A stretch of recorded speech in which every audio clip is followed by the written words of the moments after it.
because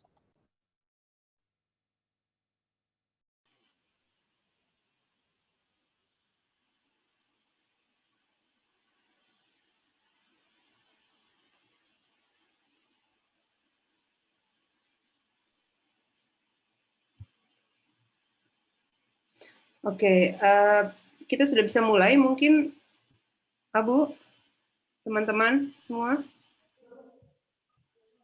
Boleh Kak, bisa Kak. Sebentar saya cek ya. Baik teman-teman semua, rekan-rekan, selamat sore. Selamat datang di acara konferensi pers peluncuran laporan dari Kaum Telapak dan EIA yang berjudul Criminal Neglect, Gagalnya Penegakan Hukum dalam Menghentikan Pembalakan Liar di Indonesia. Sebelum kita mulai, saya mau share beberapa house rules yang kita akan gunakan di dalam konferensi pers ini. Yang pertama, mohon kawan-kawan melakukan rename pada handle Zoom-nya sehingga bisa terlihat lembaga yang diwakili. Jadi misalnya kita bisa diganti namanya menjadi nama / atau garis miring organisasi.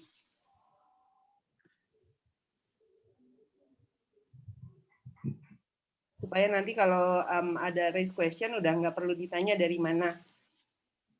Itu pertama. Kedua, konferensi pers ini menggunakan interpretasi langsung atau simultaneous interpretation.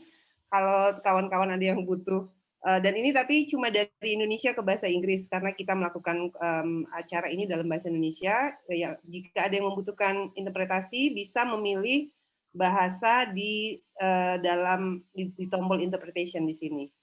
Pilih English. Kemudian yang ketiga, mohon jika tidak sedang dipersilakan bicara, mikrofonnya untuk di-set ke mute supaya tidak ada feedback. Terus yang keempat adalah nanti ketika tanya jawab bisa menggunakan fasilitas raise hand atau saya nggak tahu di sini ada Q&A atau lewat di Windows Q&A di sini ya. Terus kawan-kawan yang lain kalau misalnya sebelum melakukan raise hand bisa ngelihat di Windows Q&A juga, misalnya ada yang pertanyaannya mirip-mirip itu bisa di-up, dikasih thumb up sehingga jadi prioritas untuk dijawab ya. Baik, kita sudah bisa mulai. Sekali lagi terima kasih atas kehadiran teman-teman semua.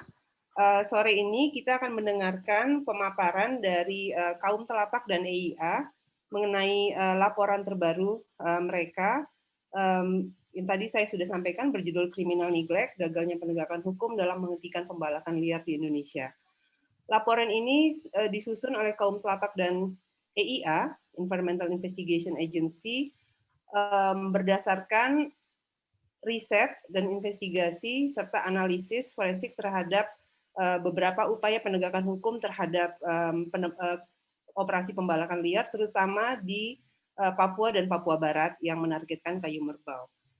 Jadi dalam laporan ini, Kaum Telapak dan EIA meng-highlight atau menyoroti bagaimana sebetulnya tindak lanjut dari beberapa operasi penegakan hukum yang dimaksudkan untuk menghentikan pembalakan liar dan perdagangan ilegal kayu merbau di Indonesia. Teman-teman, kita akan mendengarkan dari Abu Meridian, Direktur Eksekutif Kaum Telapak, dan juga David Gritton, Senior Forest Campaigner dari EIA atau dari EIA, dan sesudahnya kita akan membuka sesi tanya jawab. Baik, Abu, bisa dimulai. Abu akan menyampaikan beberapa atau poin-poin penting dari laporan ini kepada kawan-kawan semua. Silakan, Abu. Ya, terima kasih Kak Minang. Mohon izin untuk share screen ya.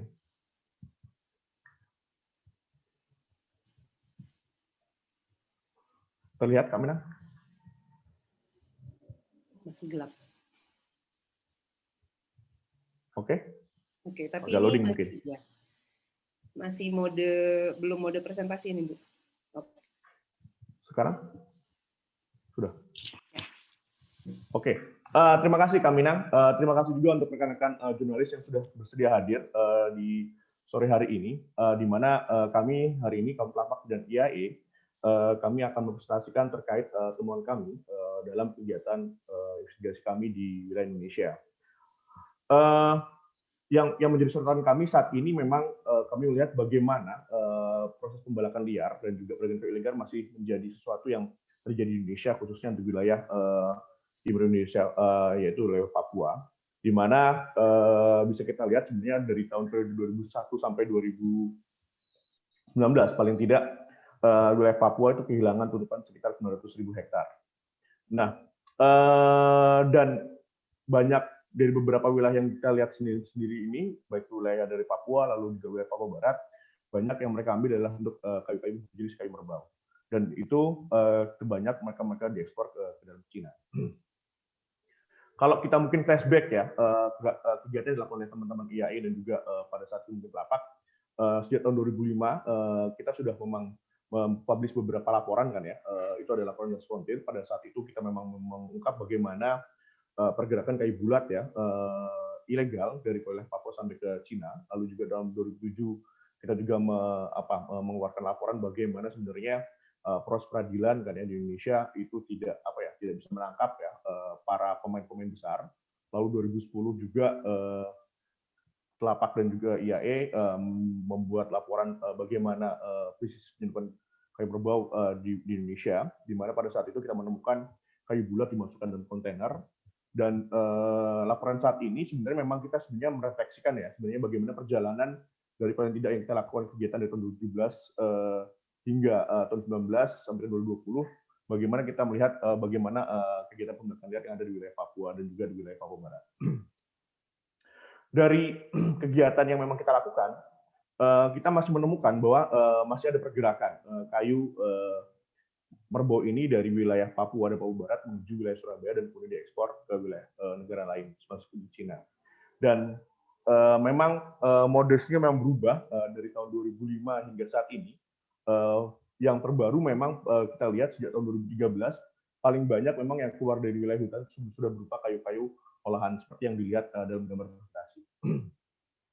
Kebetulan untuk test case yang kita lihat saat ini, kami dan IAE melakukan kegiatan pemantauan di wilayah perbatasan antara Kabupaten Jayapura dan juga Kabupaten Sarmin di wilayah Provinsi Papua. Kayu yang didapat oleh teman-teman illegal loggers ini didapatkan dari masyarakat adat, mereka membeli, dan memang pada saat mereka melakukan identifikasi kayu-kayu yang mereka pilih, biasanya memang sudah di atas 50 cm kubik. 50 cm persegi, di mana memang mereka menargetkan harga sesuai dengan kebutuhan kubikasi mereka hasilkan. Nah, dari kegiatan yang dilakukan oleh kaum Telapak dan juga IAE, kita menemukan paling tidak pada saat kita turun lapangan di tahun 2018 ya, pada saat itu memang bersamaan dengan operasi dilakukan oleh teman-teman Jigakum. Dan juga ini kita cukup agak kaget ya, teman-teman itu ada operasi singgah di industri, tapi kenyataannya tidak sampai di hutan. Pada saat kami turun di hutannya sendiri, kita melihat bahwa sebenarnya aktivitas di lapangan itu masih terjadi, di mana memang para pemain ini seperti yang dilakukan oleh salah satu orang logger saya yang kita temukan di wilayah perbatasan antara Kabupaten Jayapura dan juga Sarbi, mereka menargetkan paling tidak memang produksi kayu mengolah sekitar 15 sampai 20 meter kubik seharinya untuk dihasilkan. Dari beberapa perusahaan yang kita lihat, kita mengindikasi bahwa satu logger ini memang mereka mengirimkan ke beberapa perusahaan. Itu ada Harangan Bangor, ada Harapan Indah, ada Raja Wali Papua Foresta, ada Sijas Express, lalu juga Victory Cuma Indonesia. Nah, modus yang digunakan memang cukup menarik di sini ya. Walaupun memang di sistem kita sudah memiliki sistem SIPU atau sistem peredaran hutan, tetapi memang untuk kayu-kayu non dokumen ini masih bisa masuk dalam industri-industri sekunder yang sebenarnya notabene kayu-kayu ini bisa dinegasikan ini sebagai kayu ilegal. Dan kemudian baru ditransport kayu ini melalui kontainer dikirim ke Surabaya. dari apa ya, dari proses yang terbaru ya yang kita lihat, memang untuk harga publikasi yang didapatkan oleh Ondo Afi atau pemilik wilayah dari tahun 2005 mungkin ya, pasca pada saat kita turun ke lapangan hingga saat ini juga terbaru, tidak cukup banyak yang mereka dapatkan, hanya sekitar 500.000 sampai 1 juta yang didapatkan oleh masyarakat. Sedangkan para cukong kayunya sendiri paling tidak dia mendapatkan laba bersih ya sekitar 22 juta sampai 30 juta rupiah per publikasi di antara 15 sampai 20 meter kubik. Ya, ini cukup fantastis sekali perbedaannya ya, di mana berapa yang didapat oleh para Ondo Afi dan juga berapa yang didapatkan oleh para cukong kayu sendiri.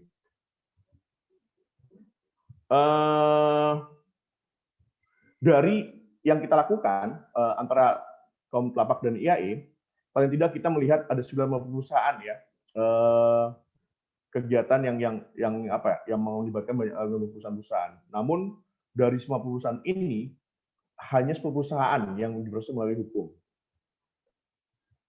Nah, kalau kita melihat bahwa ada beberapa operasi yang dilakukan oleh teman-teman Gakum ya, dilakukan pada tahun 2015 hingga tahun 2019 ya. Paling tidak ada sekitar 20 perusahaan yang terjaring ya di dalam operasi mereka ya.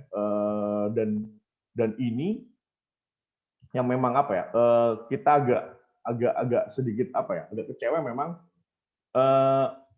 prosesnya tidak lanjut sampai ke siapa sebenarnya penerima kayu-kayu tersebut. Ini hanya terhenti sampai perusahaan mana saja yang mengirimkan kayunya ke wilayah Surabaya. Tapi perusahaan Surabaya yang menerima itu tidak banyak diproses oleh hukum.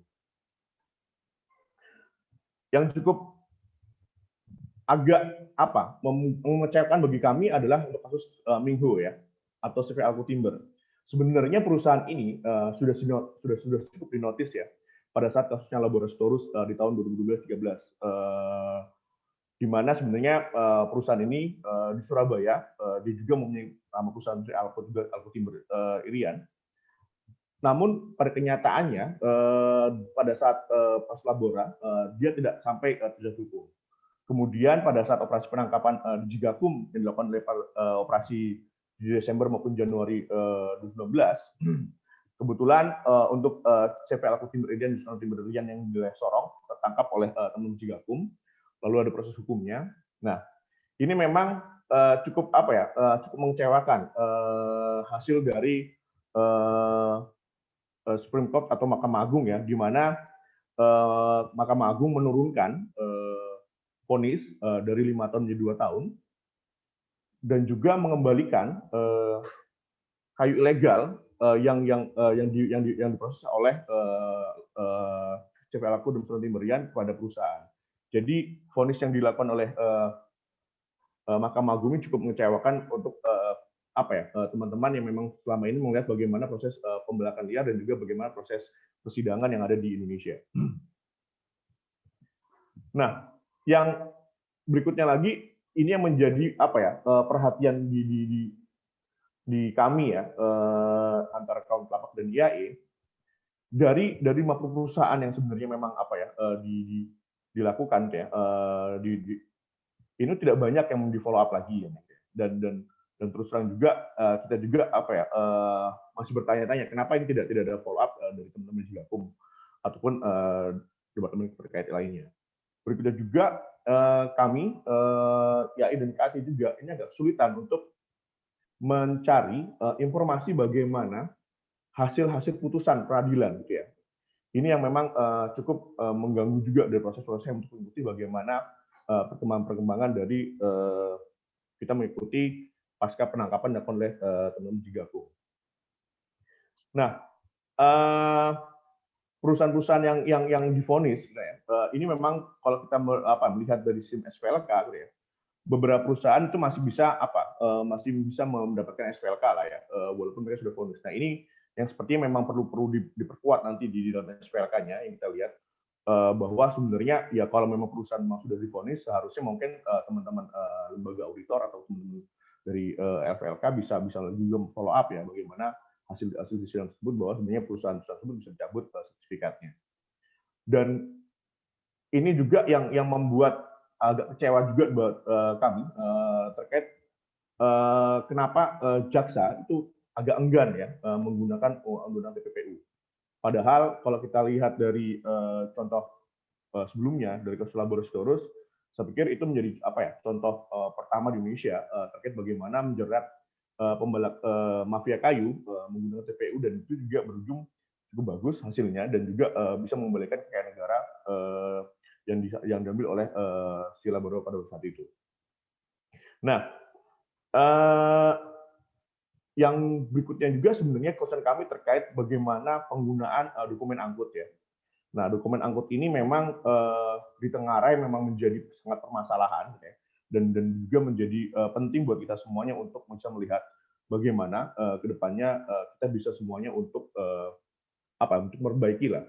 Karena terus terang memang dari proses-proses yang ada ini ya kita menyadari memang dalam sistem kita sudah memiliki sistem online ya, untuk produksi kayu ilegal, tapi kenyataan juga ada kayu yang berjalan didampingi oleh tadi kita sebut kayu dokumen tersebut, ini masuk dalam industri juga, dan sebenarnya kalau kita lihat sini sebenarnya ada proses kerugian negara yang dihasilkan ya, karena memang mereka tidak membayar pajak pada negara, baik berupa PSD dan DDR-nya. Dari apa yang kita lakukan sebenarnya memang kami berharap ya kepada KLHK bagaimana memang kita sudah memiliki sistem SPLK, kita bisa memperkuat lagi karena memang ini menjadi acuan juga dan juga menjadi semangat dari negara Indonesia juga bagaimana kita untuk memperbaiki proses yang ada. Kita berharap memang perusahaan-perusahaan memang mendapatkan sertifikat SPLK dan juga mereka sudah divonis bersalah oleh pengadilan. Ya kita berharap memang sertifikat dicabut oleh lembaga-lembaga SPLK. Dan berikutnya juga terkait dokumen angkut, ya kita memang berharap ada perbaikan di dalam sistem SIPO online sendiri, kan ya. Kita melihat bahwa jika tidak diperbaiki, kita mengindikasikan bahwa kedepannya bagaimana permainan pencucian kayu akan bisa masih tetap dilakukan oleh para mafia kayu. Berikutnya juga untuk di KLHK, kami melihat sebenarnya penting koordinasi antara DG PHPL dan juga Digakum ya, di mana teman-teman di Digakum itu bisa juga dimuat di dalam sistem informasi legalitas kayu atau SILK ya, di mana di PHPL untuk SPLK teman-teman PHPL sudah memiliki website yang mengakomodir semua informasi ya terkait SPLK. Harapan kita memang temuan-temuan ataupun hasil operasi Gakum di Gakum bisa diupload juga di dalam webnya SILK yang ada di bawah di PHPL.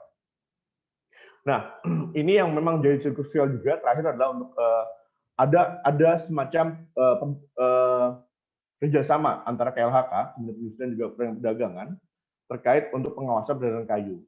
Karena memang kita menyadari bahwa beberapa sektor industri untuk industri seperti industri lanjutan itu bukan di bawah wewenang Kementerian Kehutanan.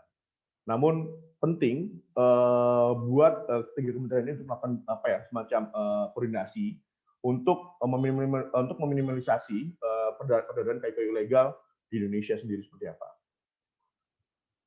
Ini juga yang menjadi concern kami kepada kejaksaan dan pengadilan, karena memang kalau kita melihat dari beberapa kasus yang ada ya, seakan-akan memang pengadilan menjadi memberikan kemudahan lah atau memberikan ruang kepada para pemain kayu bahwa sebenarnya kegiatan kami seperti dilegalkan.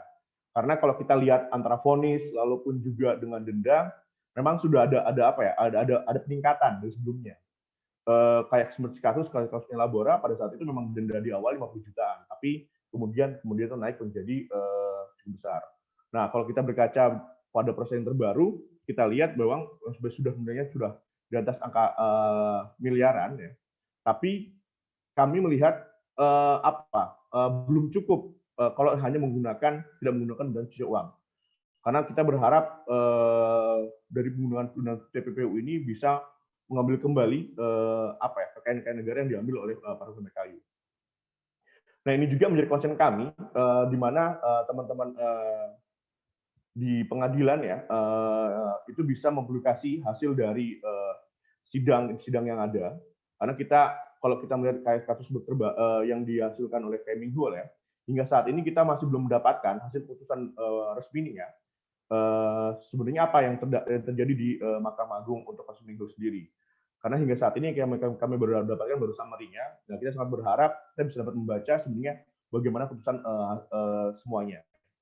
Dan ini juga yang sebenarnya concern kami terakhir ya untuk kejaksaan dan juga pengadilan, bagaimana sebenarnya kegiatan pembalakan liar ini bisa menjadi apa ya? Bisa diberikan hukuman yang memberikan efek jera. Karena kita lihat dari beberapa kasus ya, dari apa yang mereka hasilkan, lalu juga apa yang mereka tuntut dan lain-lain, seakan-akan hasil vonis dari sidang ini tidak memberikan efek jera kepada para pemangku kayu. Nah, ini menjadi penting buat ke depan, saya pikir kejaksaan maupun pengadilan untuk bisa memberikan efek jera lah kepada para pelaku illegal loggers di Indonesia. Itu saja mungkin Kak Minang presentasi dari kami dari Komnas. Terima kasih, Kak Minang.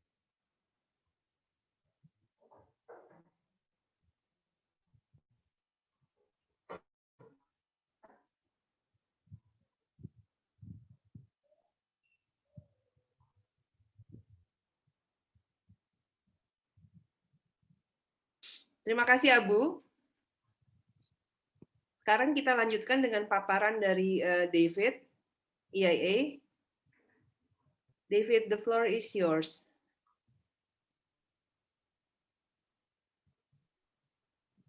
You're still on mute. Thanks, Minang. Can you hear me okay? Yeah. Great. So thank you, Minang, and thank you to Abul for sharing the findings from the report, the criminal neglect report. So as Minang said, my name is David Gritton. I'm a senior forest campaigner with EIA based in London.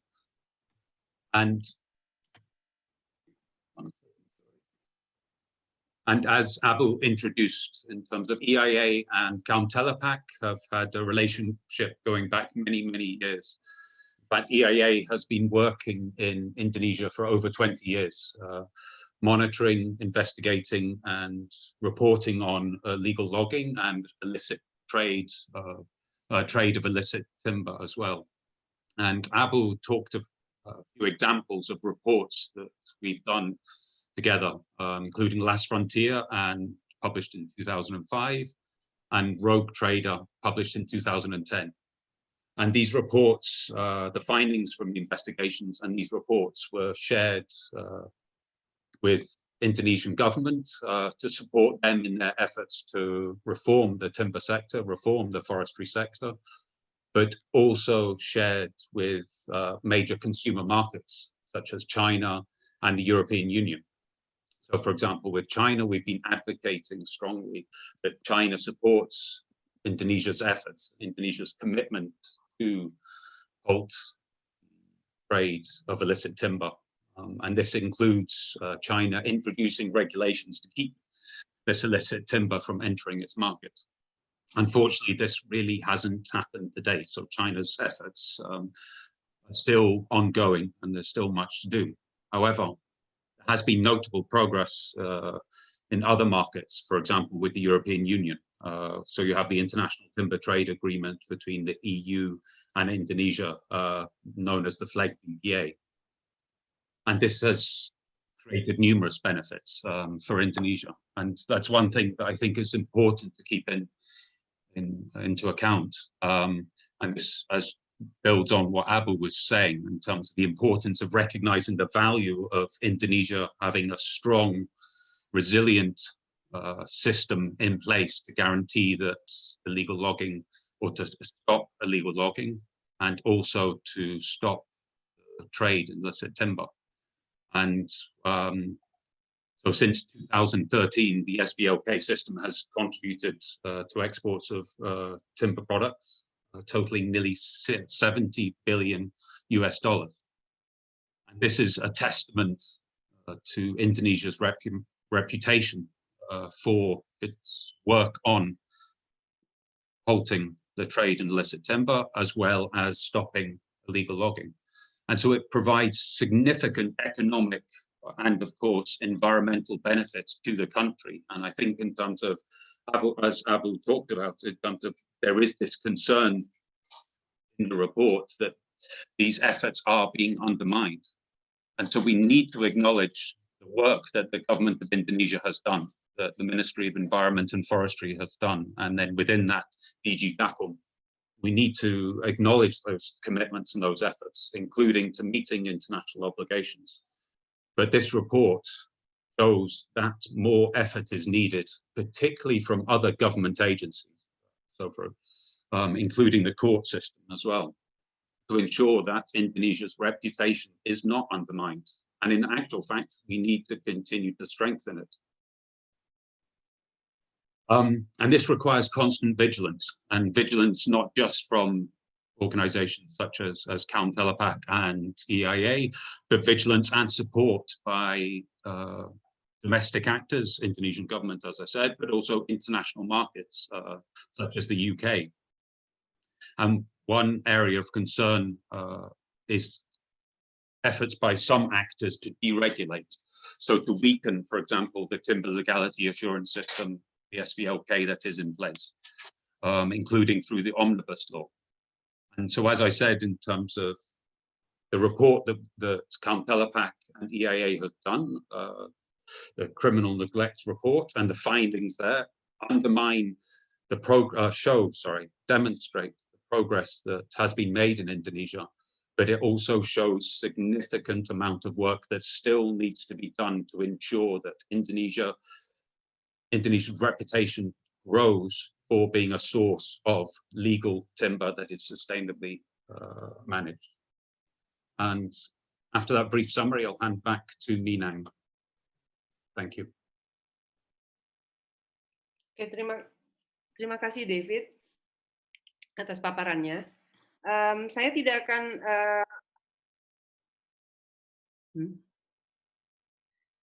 akan merangkum semuanya, cuma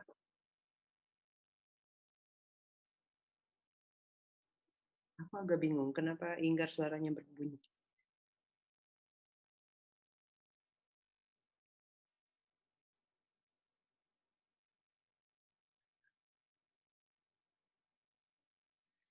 Oke, baik, tadi seperti disampaikan Abu, dari laporan Kaum dan EIA ini sebetulnya isunya bukanlah isu yang baru. Masalah penegakan hukum itu sudah menjadi masalah yang bertahun-tahun belum terselesaikan dengan optimal. Untuk kasus pembalakan liar merbau di Papua sendiri, Kaum Telapak menemukan dari investigasinya di tahun 2018 bahwa kelompok-kelompok penebang liar ternyata berhasil, kalau mau dibilang, mengelabui sistem, yaitu memasukkan kayu-kayu yang berasal dari sumber-sumber yang tidak sah atau ilegal ke dalam sistem yang menggaransi legalitas kayu. Dalam hal ini melalui sistem SIPU dan juga SVLK, karena ternyata perusahaan-perusahaan yang diinformasikan menerima kayu-kayu ilegal ini adalah perusahaan-perusahaan yang memegang sertifikat SVLK. Dan terlepas dari berbagai operasi penegakan hukum yang dilakukan oleh Kementerian Lingkungan Hidup dan Kehutanan melalui DG Gakum atau Ditjen Gakum, meskipun cukup banyak prestasi yang bisa kita catat, gitu ya, termasuk diantaranya penangkapan hampir 400 kontainer yang berisi kayu ilegal, dan diantaranya juga ada sekitar 21 perusahaan yang terimplikasi terlibat dalam perdagangan kayu ilegal merbau ini, dan juga kita mencatat untuk pertama kali sebetulnya ya, selain kasus Laborasi Taurus ya, di tahun 2013, 4 direktur perusahaan dijatuhi hukuman penjara dan denda yang dengan nilai yang cukup lumayan, dan juga satu diantaranya bahkan dikenai pidana korporasi yang kita patut acungkan berikan apresiasi. Akan tetapi masih banyak lagi sebetulnya masalah-masalah di dalam tindak lanjut penegakan hukum ini sendiri, karena misalnya hampir semua penadah kayu ilegal ini tidak ditindaklanjuti atau tidak ada yang bisa diseret sampai pengadilan, dan apalagi dijatuhi hukuman. Dan dalam beberapa kasus, misalnya yang cukup fenomenal sebetulnya, yaitu kasus Alko Timber, bahkan ketika pengadilan negeri dan pengadilan tinggi memberikan sanksi yang cukup lumayan dan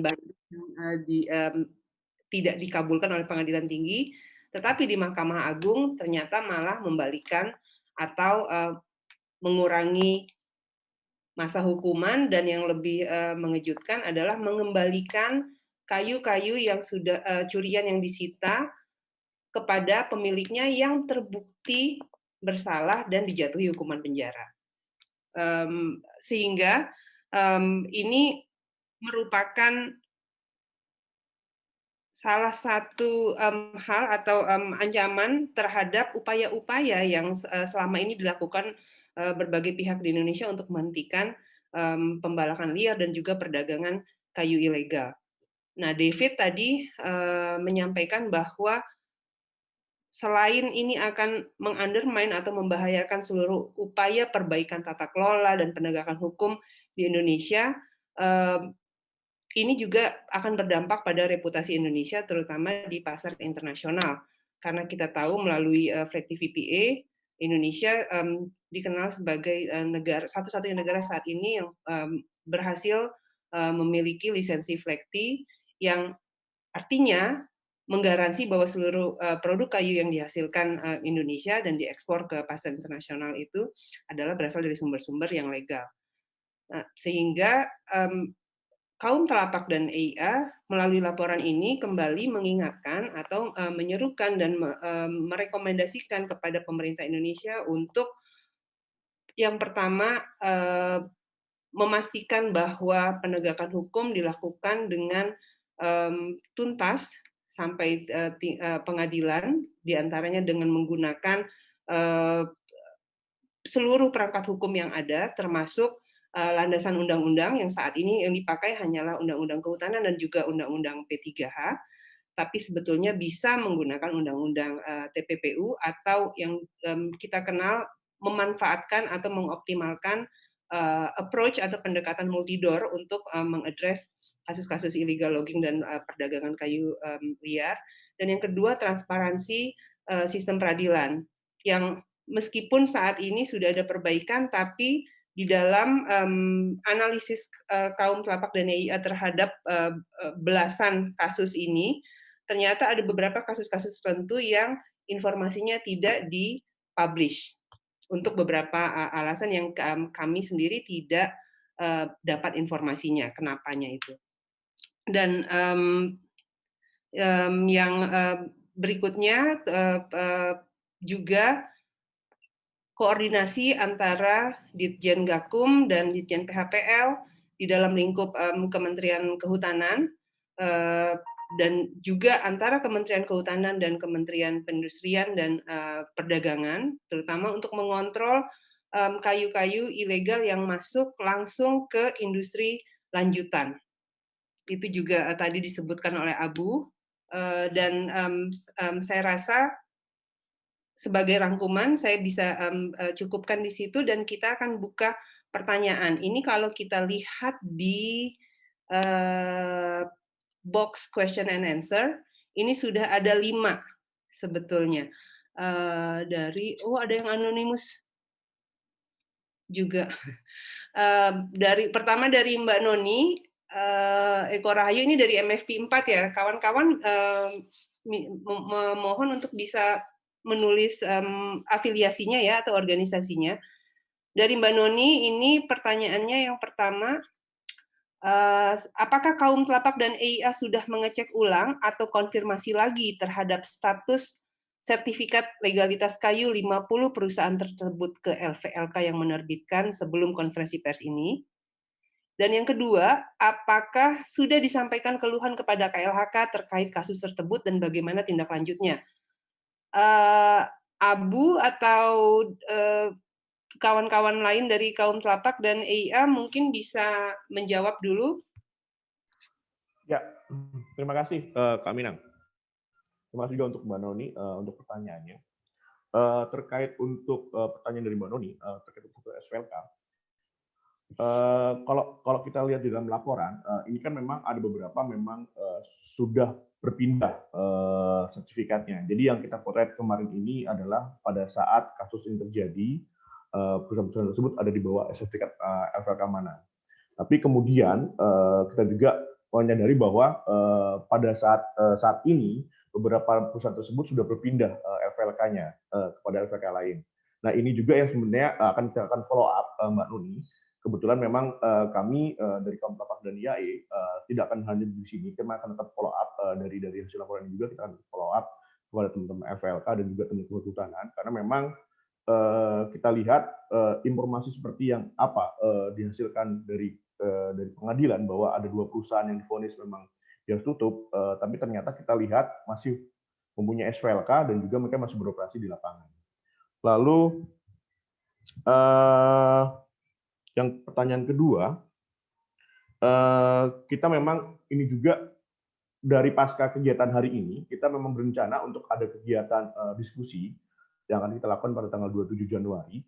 Kita memang berencana untuk mengundang beberapa pihak lain, karena kita berpikir penting kita untuk tetap follow up bagaimana progres yang dilakukan oleh teman-teman di Jigakum ya.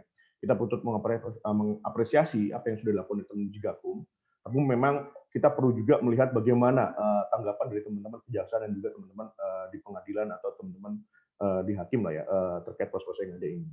Itu mungkin Mbak Minang untuk merespon dari pertanyaan Mbak Noni. Terima kasih. Jadi yang nomor 2 belum menyampaikan keluhan ya? Belum Mbak Minang. Kita rencana pasca laporan ini kita akan menyampaikan keluhan Mbak Minang. Oke. Yang kedua, dari Titin, beritasurabaya.net, kalau melihat paparan hasil laporan Kaum Telapak dan EIA, hasilnya hanya sampai pada rekomendasi. Apakah temuan-temuan tersebut tidak dilaporkan saja ke Presiden karena Mahkamah Agung sudah tidak mampu menegakkan hukum? Silakan, Abu. Mau langsung dijawab Mbak Minang atau sampai yang Hans juga? Atau satu persatu saja? Satu persatu aja, ini saya lihat soalnya beda. Beda. Oke. Nah, kami dari Kaum Telapak dan IAE juga merencanakan bahwa dari laporan ini tidak hanya memang ya kami sebagai CSO memang hanya bisa sampai memberikan balance informasi ya terkait pada publik. Namun dari apa yang kita lakukan hari ini, kita akan melakukan follow up. Kita akan rencana juga akan mengirimkan atau men-share laporan ini juga kepada pemerintah terkait, tidak hanya Kementerian Kehutanan, Perindustrian dan Perdagangan, tapi juga kementerian lainnya juga yang terkait. Karena kita pikir ini sangat penting untuk bagaimana kita sebagai publik ya dan juga teman-teman di penegak hukum ya mengetahui bagaimana sebenarnya proses yang harus dilakukan di depannya. Begitu Mbak Mina, terima kasih. Oke, yang berikutnya dari Hans Nicholas dari Mongga Bay.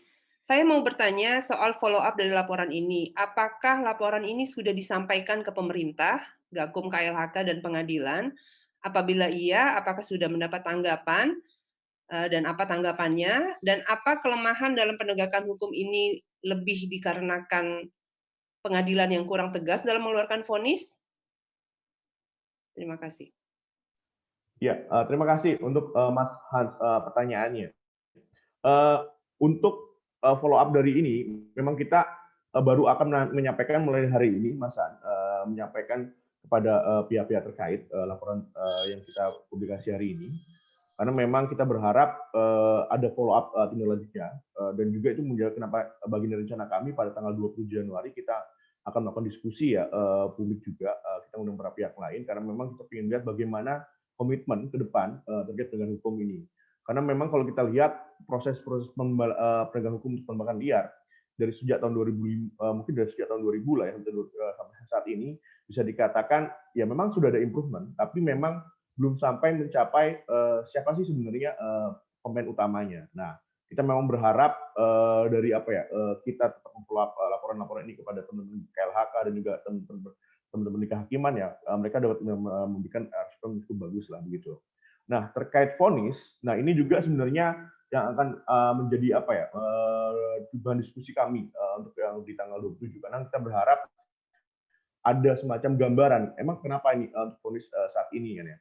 Karena kalau kita lihat untuk vonis memang tidak jauh berbeda ya dengan kasus Labora, waktu itu memang 2 tahun di awal kan ya, dan denda memang hanya 50 jutaan. Tapi memang saat ini ada perubahan ya memang. Seperti kasus minggu kemarin, vonis di awal di Kota Sorong dia 5 tahun dan denda sudah sampai 2,5 M lah, 2 miliar. Memang ada peningkatan untuk dendanya. Nah, tapi kami melihat ini belum memberikan efek jerah pada pelaku. Karena kita khawatir kalau ini tidak memberikan efek jerah, ini akan mempermudah juga bagaimana kegiatan di lapangan masih bisa dilakukan oleh para mafia kayu. Begitu Mbak Minang, terima kasih. Oke.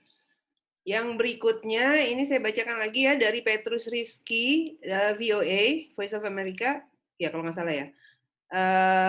Sepanjang 2020, ada total ada berapa kasus illegal logging di Indonesia, dan berapa kasus yang berketetapan hukum, berapa perusahaan yang terjerat. Oh, ini banyak pertanyaannya nih. Apa ada aparat penegak hukum yang terlibat dan dijatuhi hukuman? Mengapa perusahaan penerima tidak bisa dijerat? Apa celah hukumnya? Bagaimana negara-negara Eropa dan negara lain yang menerima produk kayu Indonesia menyikapi masih banyaknya illegal logging di hutan Indonesia? Mungkin yang bagian negara Eropa dan negara lain ini kawan-kawan dari EIA bisa memberikan tanggapan barangkali ya. Yang selebihnya ini banyak. Agus silakan. Ya, terima kasih Mbak Minang. Terima kasih juga untuk Mas Petrus Rizky ya untuk pertanyaannya. Kalau untuk kasus 2020 untuk wilayah Papua, terus terang memang kita belum benar-benar program seperti apa ya. Tapi memang kalau untuk wilayah lain, mungkin yang terbaru mungkin kemarin ada penangkapan di wilayah Katingan kan ya, yang juga melibatkan teman-teman di Gakum. Lalu juga kemarin juga ada juga dari teman-teman di Gakum juga dengan Bareskrim ada kegiatan juga rilis ya di Katingan, lalu juga ada kegiatan di Riau lah ya, penangkapan dari teman-teman di Gakum juga dilakukan. Nah, tapi untuk yang wilayah Papua, yang memang yang terbaru itu kemarin untuk kasus Philip Wilianto ya, di mana pengadilan memberikan vonis tidak bersalah kepada Philip Wilianto. Nah, ini yang cukup mengecewakan bagi kita semua. Padahal memang sudah terbukti bahwa mereka tidak bisa menggunakan dokumen angkut yang digunakan oleh Philip Wilianto. Nah, kalau untuk jumlah-jumlahnya, terus terang memang kita tidak memiliki data banyak oleh teman-teman di Gakum. Mungkin Mas Petrus Rizky bisa mengkonfirmasi terkait berapa jumlah penangkapan, lalu juga ini mungkin ke teman-teman di Jigakum untuk beberapa informasi lanjut. Karena kami, Kabupaten dan IAE sendiri kita melihat hanya memang beberapa wilayah-wilayah spesifik yang kita lihat ya terkait untuk kegiatan pembelakan yang terjadi di Indonesia. Nah, kalau pertanyaan terkait apakah ada penegak hukum yang terlibat dan juga jadi hukum, sampai saat ini memang kita belum kalau sedikit dari isu di lapangan memang ada beberapa yang terlibat gitu ya, tapi pembuktian sampai bagaimana kelanjutannya memang itu kita tidak pernah mendapatkan informasi seperti apa kan ya. Namun memang menjadi penting bahwa sebenarnya kita sebenarnya ya sebagai publik ya bisa sama-sama ikut memantau ya bagaimana proses di lapangan, karena terus terang ini bukan hanya tanggung jawabnya teman-teman kaum pelapak ataupun teman IAE ya terkait memantau bagaimana proses illegal logging di Indonesia, tapi juga masyarakat luas publik bisa terlibat untuk melakukan pemantauan terhadap kasus-kasus pembelakan liar yang ada di Indonesia. Mungkin itu Mbak yang pertanyaan Mas Petrus Rizky ya. Mungkin selebihnya David bisa menjawab untuk yang respon untuk yang Eropa. Terima kasih. Great, thanks, Abel. Just to check for the question, apologies if I missed it. It's basically how is the market, such as the EU, dealing with imports of illicit timber? Is that the question, Minang? No, it's just like how the EU and other market countries that's been receiving Indonesian wood products, respond to the fact that there's still illegal logging happening in Indonesia's forests. Great, thanks. And thanks for the question. The system that is in place, it goes back to the presentation and also from Abu and myself, and also the findings of the report. I imagine that the EU, so we will share this report with, for example, the European Commission in Brussels, and we will also share, for example, with the UK government and so on.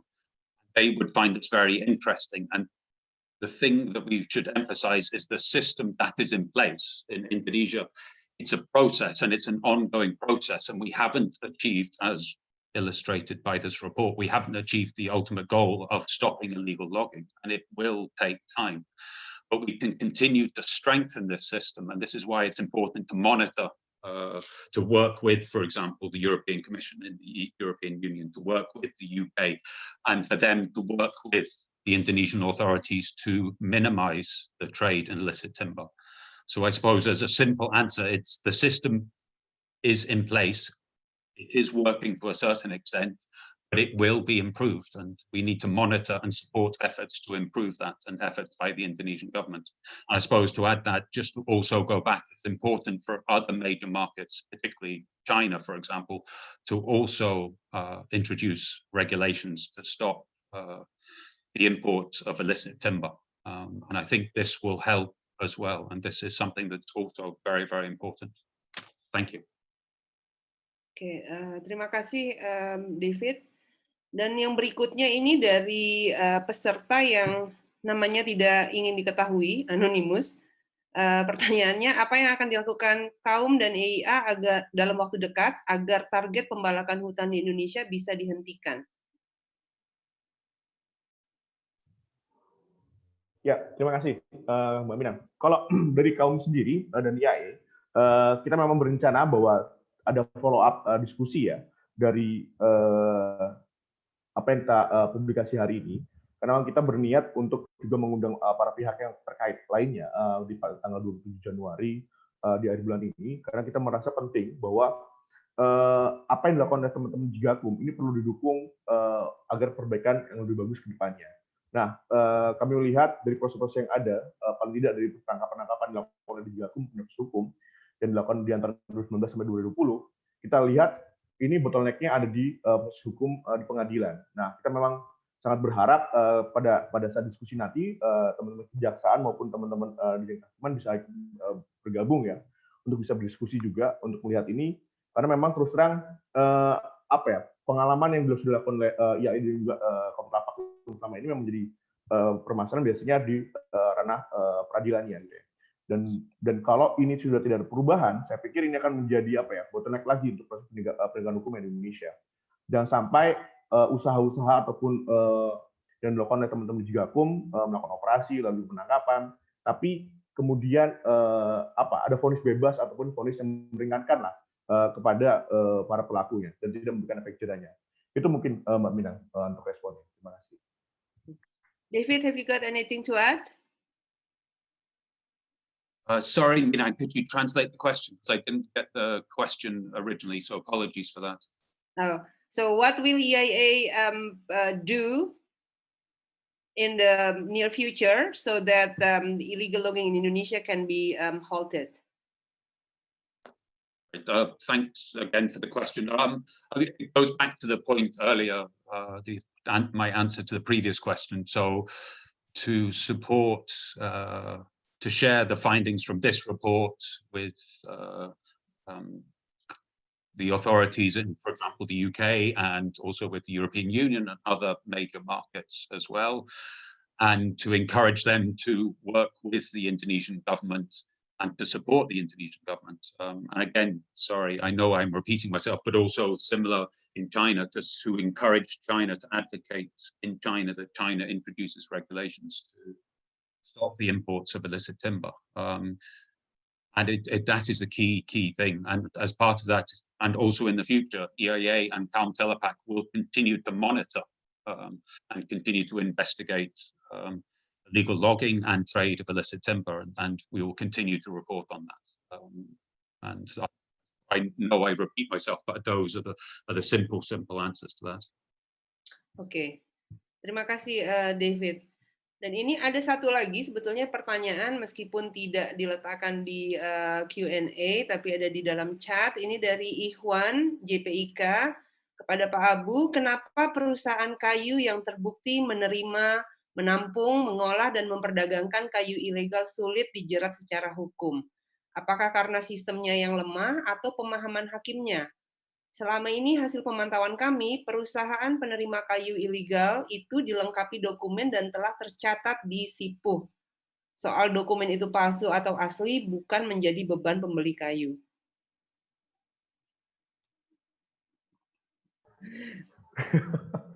Ya, terima kasih Mas Ivan pertanyaannya. Nah, ini juga yang sebenarnya apa ya? Kita sangat berharap bahwa dari proses-proses yang kita lakukan, Mas Ivan, sebenarnya kita memang ingin melihat sebenarnya siapa sih sebenarnya di balik permainan atau kejadian penolakan yang terjadi di wilayah Papua. Karena memang kalau kita lihat sebenarnya mayoritas kayu-kayu yang ditebang di wilayah Papua dan juga wilayah Papua Barat ini menujunya ke Surabaya.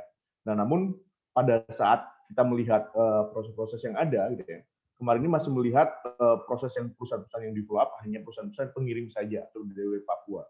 Nah, ini mungkin teman-teman yang para hukum, Mas Iwan, ya, kenapa ini teman-teman penerimanya belum bisa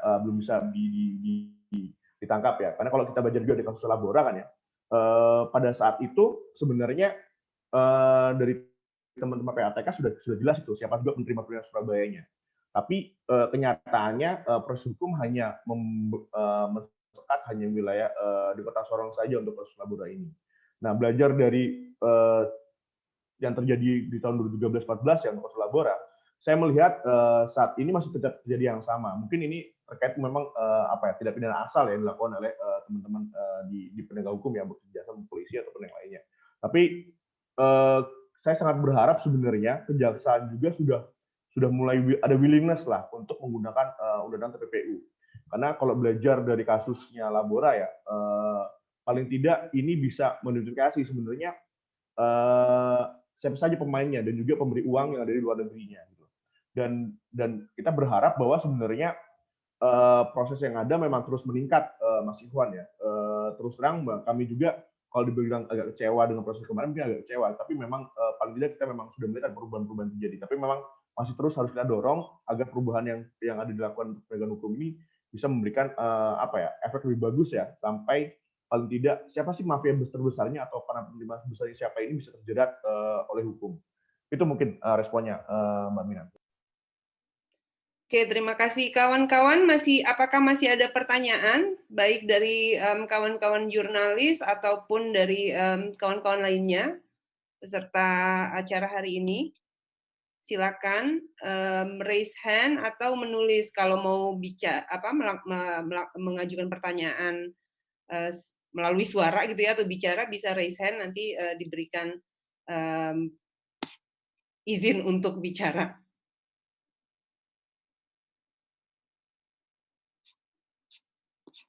Nggak ada. Oke.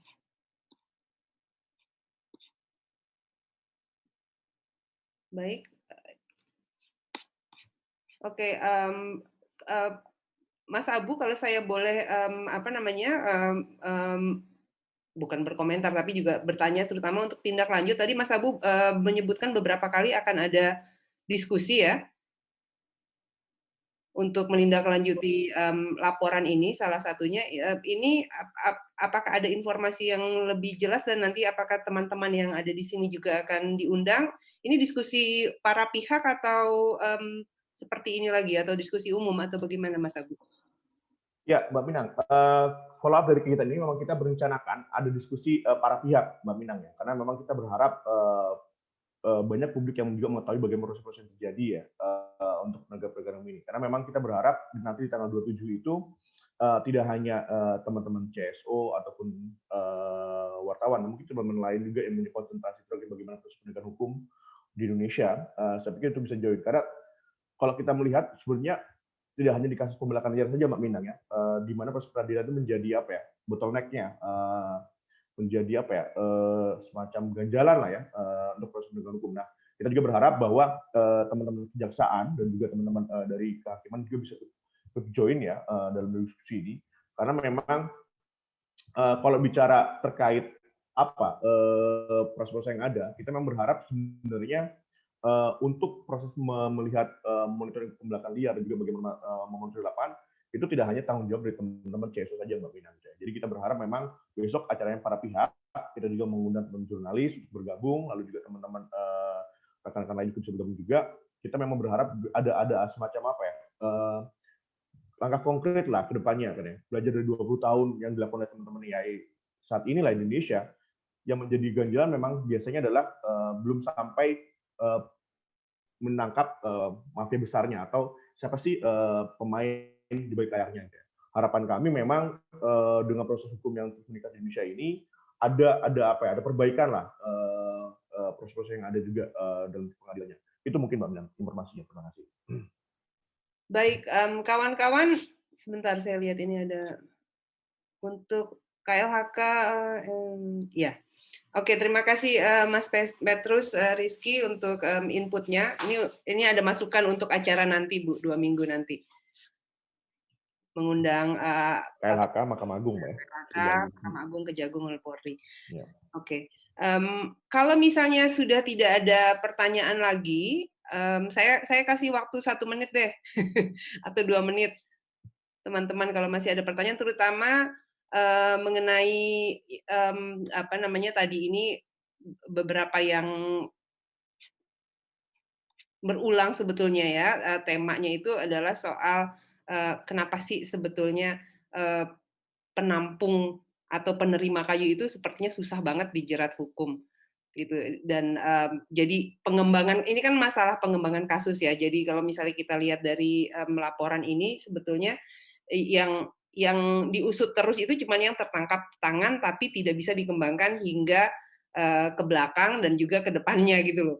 Jadi siapa yang menerima, siapa yang menyuplai itu jadi tidak terjadi satu kasus penuh gitu kan ya sebetulnya Abu ya, sehingga kita nggak pernah tahu ujungnya itu di mana, awalnya di mana gitu loh.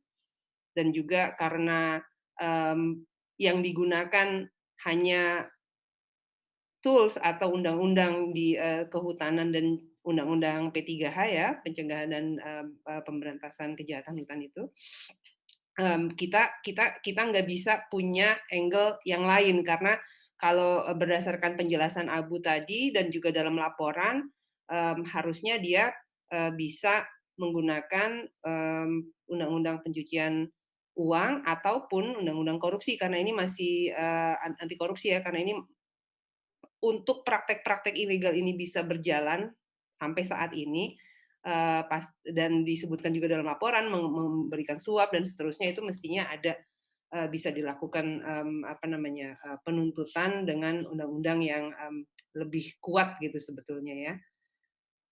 Oke, baik kawan-kawan, jika sudah tidak ada pertanyaan lagi, kita bisa mengakhiri acara ini. Terima kasih banyak atas perhatiannya dan kehadirannya di acara peluncuran laporan Kaum Telapak dan EIA.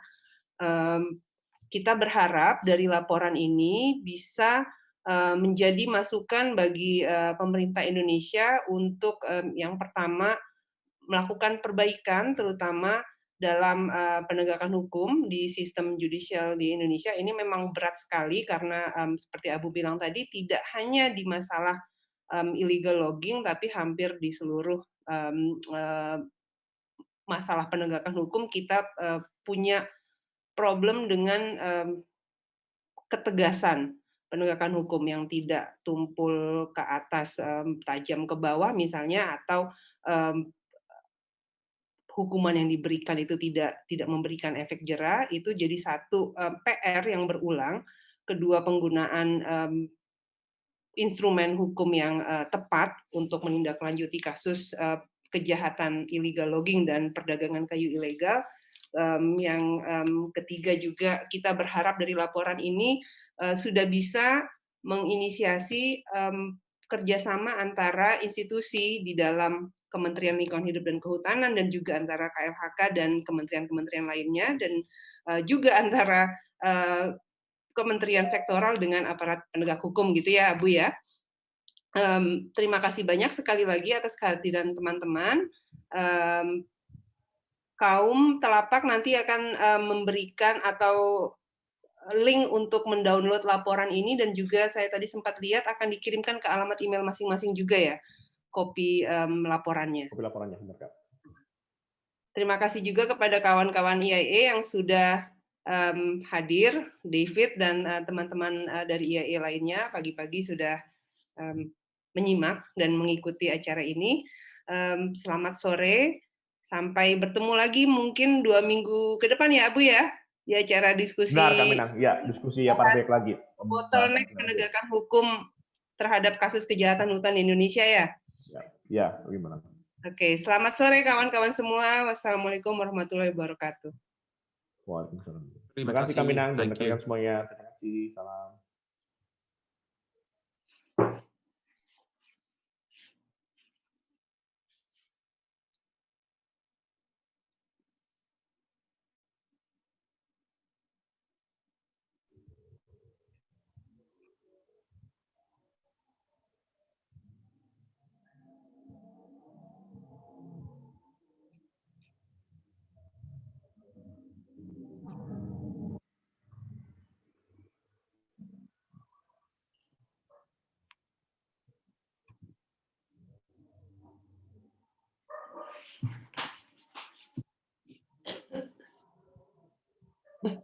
Oh, ini masih nongol lagi.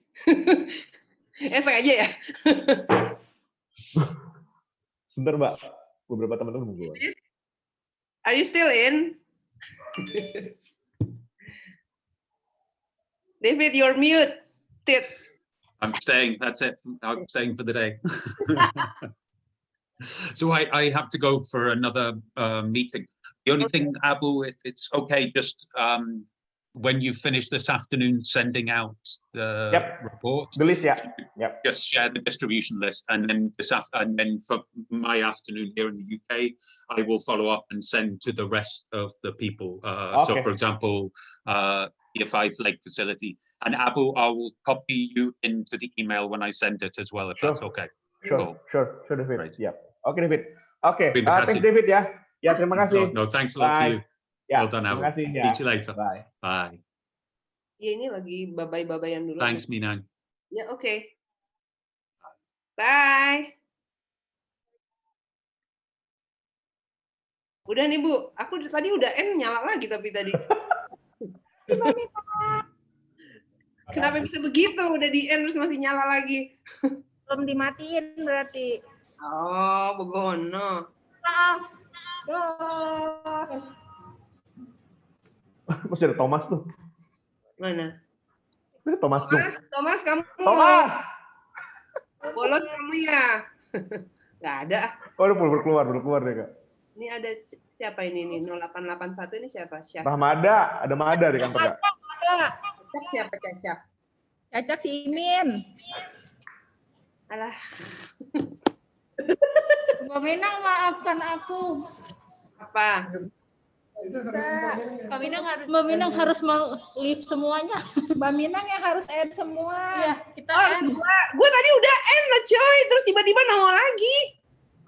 Kan Mbak Minang host. Oh, oke. Kita bisa itu ya, end jadi nongol ya.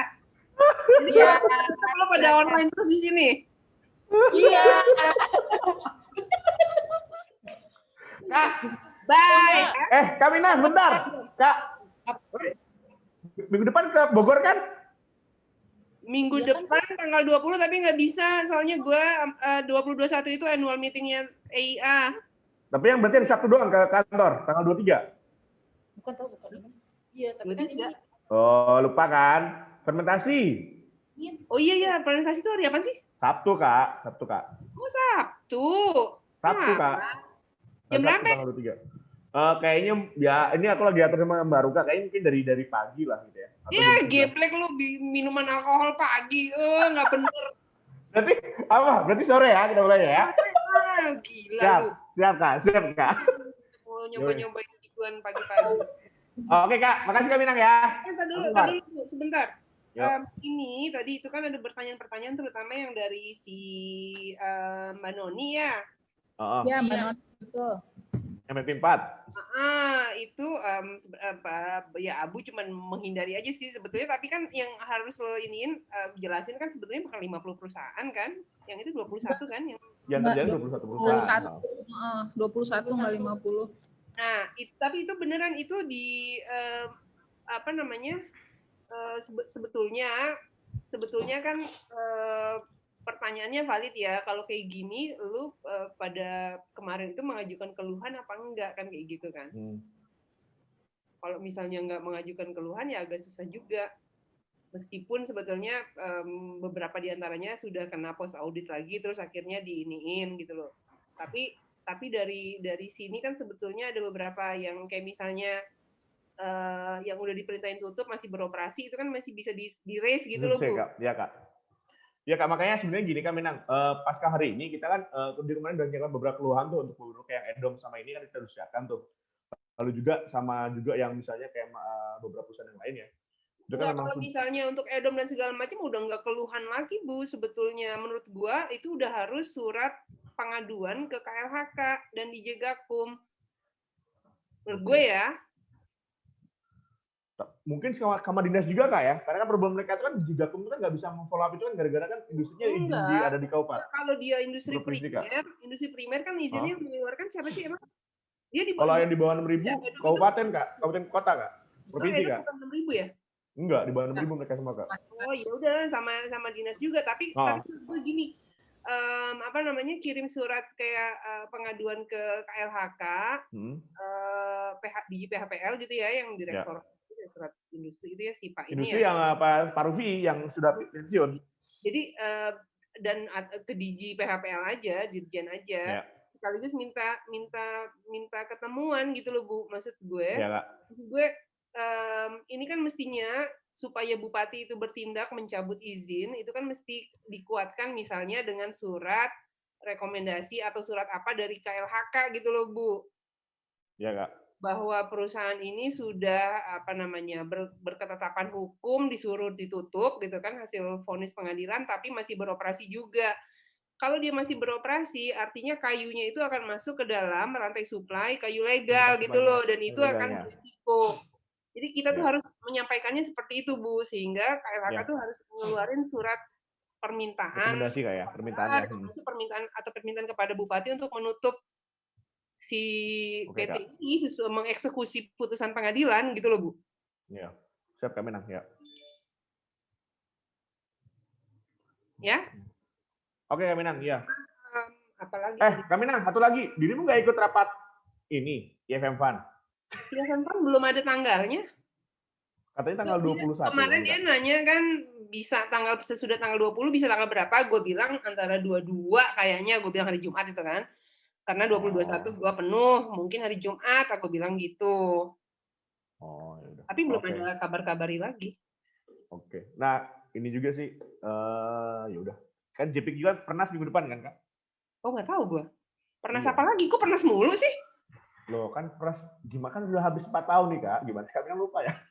Enggak, maksud gue bukannya tahun lalu ada pernah. Enggak, Kak. Belum. Ada. Tahun kan? Yang di Cipatat kan itu. Yang ada. Tapi kan pergantian itu kan tahun ini, Mbak Minang. Tapi kan ini baru awal tahun. Iya. Yang harusnya akhir tahun kan dilakukan. Tapi kemarin kan mereka nggak bisa melakukan di akhir tahun. Begitu, Kak Minang. Lah, yang lu pada datang itu yang acara itu kan acara Pernas. Itu Pernas yang ini, yang tahunan. Kalau yang 4 tahunan yang pergantian yang minggu depan katanya, Kak. Ini harusnya Pernas 2020 bukan? 2020 harusnya. Iya kan, itu kan tahun 2020 terjadi Pernasnya. Yang kemarin itu yang 2019, Kak. 2019 ya? Oke. Begitu, Kak. Jadi siapa yang mau jadi? Yowes, Kak ya. Oh iya. Kami mau menghubungi si Ikhwan. Siapa? Ikhwan. Kenapa Ikhwan? Belum. Ntar aku suruhlah dia ngontak dirimu, Kak. Kenapa dia mau jadi koordinator, dinamisator? Gue bilang, kamu aja, Wan, naik, Wan, sendiri. Tapi kan dia oportunis gitu lah, Kak. Makanya dia harus ini kan, bilang, aku tadi udah bilang sih dia, hubungilah Mbak Minang sama dia suruh mengajukan pertanyaan di Q&A aja nggak berhasil, di kolom chat juga dia nggak. Oke deh, Kak. Ya wes, kalau gitu ya. Makasih, Kak Minang. Yuk, tunggu di depan, yuk.